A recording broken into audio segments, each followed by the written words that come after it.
Hey guys, welcome back to the second part of What If Deku Had All for One and Was Betrayed Part 2. Last time we left off after explaining how having All for One affected Deku socially and his living conditions, as well as mentioning a few quirks he took with it. With everyone caught up, let's continue. While 14 in middle school, the teacher said he would usually hand out a career, but he knows everyone wants to become a hero, with everyone activating their quirks except Deku, who was barely paying attention, knowing that despite the world hating him, he will become the hero he needed in his life so his circumstances are never repeated again. Reacting to the teacher's comment, Bakugo stated he was the only one with any potential in the class and that is why UA is the only place he will apply to, shocking the whole class. Hearing this, the teacher flips through some documents, praising Bakugo's mock results, until seeing Deku's plan to apply to UA, announcing it to the whole class, with everyone looking at Deku as if he had just done the most stupid thing in the world, all while yelling about how Deku is a villain so will never make it into UA, seconding that. Bakugo is enraged, making an explosion on Deku's desk, which he did not react to at all, preaching to Deku about how he is a worthless villain who lives in a dump, while he himself is going to be the best UA student, then become the #1 hero. Not caring, Deku simply uses a telekinetic quirk to turn his bully around, seating him back in his chair, then leaving the classroom after being shouted at by his teacher for using his villainous quirk in school on another student, getting suspended for the third time that week alone, and Bakugo once again suggesting that Deku should take a swan dive off the roof of the building and pray to be born with a normal quirk in his next life. While walking home, as he visits his mother and stays over on Fridays so she knows he is safe, he is attacked by a sludge villain who attempts to force himself down Deku's throat. However, on instincts Deku prepares to steal the villain's quirk, until he hears a loud noise, traveling through the sewage system, deciding to activate his X-ray vision quirk. Realizing it was All Might, instead deciding to use an air pressure quirk and multiple strength-enhancing quirks, such as those that multiplied his muscle mass and those that compress his muscles and others that multiply his strength depending on his opponent's feelings such as fear or anger. With the combined strength of these quirks, Deku managed to easily blow the sludge villain apart, scattering it all around the tunnel, using his super speed quirks to contain the villain in a makeshift container made by using a quirk called Reforge, which allows the user to reform small non-organic objects they are making contact with. Not long after, All Might bursts through the manhole, prepared to throw a punch, however he is met by a white-haired boy, handing him a perfect cube, containing the villain. Since the fight was over, All Might signed the boy's notebook, as a thank you for helping him, preparing to leave, however Deku also jumped with All Might, grabbing onto his leg, forcing him to land on a nearby building. After landing, Deku asks All Might if he could become a hero while quirkless, as he was considering trying without using his quirk. However, All Might explains that it is impossible and he should probably become a police officer or support hero. Deku then asks if he can be hero even though he has a villainous quirk, explaining how despite being treated like trash and a monster his whole life, he still aspires to become the greatest hero of all time. Hearing the question, All Might considers what he is going to say, then stating that there is no such thing as a villainous quirk, the only thing that makes a quirk villainous is the user, and there is no way a hero hopeful could possibly be a villain. Hearing this, Deku smiles as it was the first time someone has ever been told something like that before.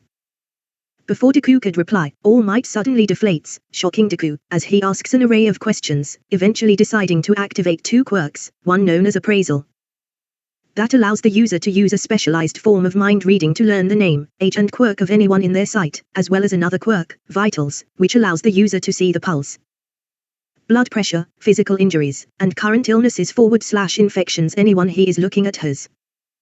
Because of this, Deku learns All Might's name is Toshinari Yajai and his quirk is One for All, a transferable stockpiling quirk that allows the user to use the power of previous users, as well as learning of his stomach injury.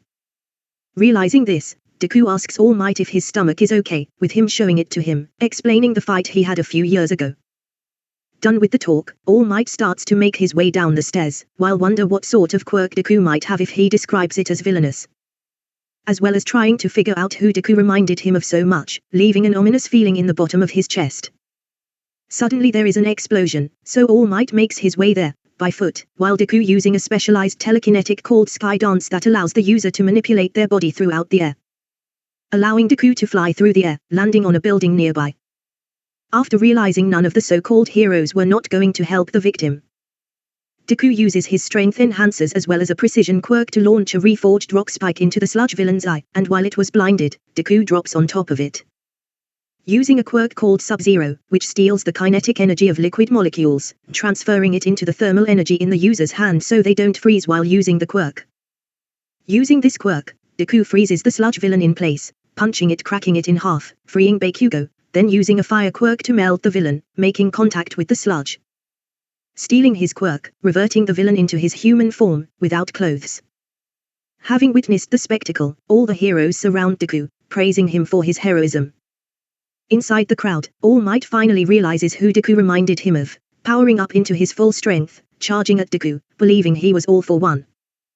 Sensing the attack, before All Might could even take a step, Deku activated all his strength, speed, and durability quirks as well as a few blade forward/claw quirks. Also stealing the quirks of the heroes in arm's reach such as Dead Arm, Mount Lady and Kamui Woods.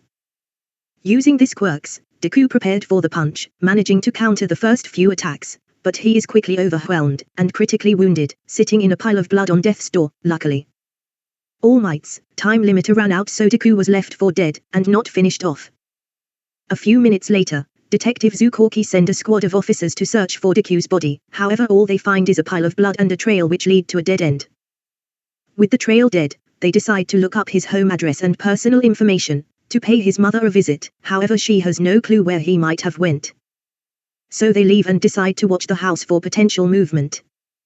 Meanwhile, Deku woke up in a hospital bed attached to many devices, in a dark room, with many purple test tubes, with semi-human creatures inside them. He suddenly heard a strangely familiar voice asking if he was all right, explaining all the surgery he had just gone through because of the corrupt hero society. Remembering everything he had went through, Deku clenched his hand feeling betrayed by All Might, the only person giving him hope in the current hero society. Realizing he has nothing left that could persuade him to trust heroes, Deku loudly proclaims his newly found hatred of heroes, especially All Might, vowing to destroy it and build a new society. And steal All Might's quirk One for All, which put a smile on All for One's disfigured face.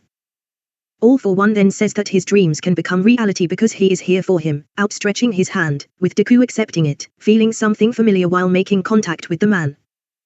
After talking for a while, Deku decides to join the League of Villains unofficially, and learns about his heritage, and relation to All for One, being his father. Now a member of the LOV, Deku decides to go home as it is getting late, meaning his mother is probably scared half to death wondering if he is alright. As soon as he arrives home, the police notify All Might as to Deku's return home. Deku instantly enters his room, and starts using his All Might posters and merch as target practice, absolutely destroying them out of rage. He then talks to his mother telling her he was late home due a villain attack, however he was unaffected by it. Their conversation is interrupted by the knocking of the door, with the police and All Might explaining how they are here to speak to Izuku Midoriya, with Inko calling out his name. However he doesn't answer so she assumes he went into his room, leading the officers and All Might to his room, shocking Inko and the officers with the sight. The police begin to talk to Inko about Deku, while he is there using an invisibility quirk which requires extreme focus to activate and maintain, completely removing the user's presence. No longer able to hold back his hatred for All Might, his invisibility deactivated after activating all his strength, speed and reinforcement quirks. Landing a full power surprise punch on All Might which he barely managed to dodge, being inched through the wall by the strength and air pressure created. Due to receiving a few more stronger strength enhancers from AFO, Deku was better able to keep up with All Might. The ensuing fight continues until the whole building had collapsed on all the residents, killing all the residents including Deku's mother. Seeing this, Deku enters a deep state of rage, activating another quirk called Wrath, which increases the user's strength, speed, and durability depending on how mad they are. Using this strength, Deku released a flurry of punches, and the ensuing air pressure pushed the number one hero back, having to protect other citizens nearby and the police officers. Using this distraction, Deku activated a useless quirk that converts thermal energy to kinetic energy, as well as multiple flame quirks, grabbing his mother's body. Returning to All for One's secret base under the hospital. His mother is hooked up to an array of devices, and the doctor manages to perform complex surgery to keep her body alive on life support, however her brain activity is rapidly declining. Realizing this, Deku looks through the doctor's quirk registration list, finding a cell activation quirk, strong enough to heal his mother if combined with an energy stockpiling quirk. Traveling to Nabu Island, the location of the quirk, Deku meets a little boy. He explains starts to make small talk with the boy, confirming his name and quirk, using a quirk. After learning the boy's dream of becoming a hero, Deku asks if he would like to switch quirks with him as he can give him a super strength quirk, while he gives him his healing quirk so he can save his mother. Not really understanding what Deku meant exactly, but still wanting to help, Suma accepts the offer, having his quirk taken and replaced with Death Arm's quirk. After returning back to attempt to save his mother, using the quirk he just gained, however he is met with a depressing sight. His mother brain dead, unable to survive without the life support. Enraged, Deku clenches his fists, exploding a test tube nearby, deepening his hatred for the current hero society even more.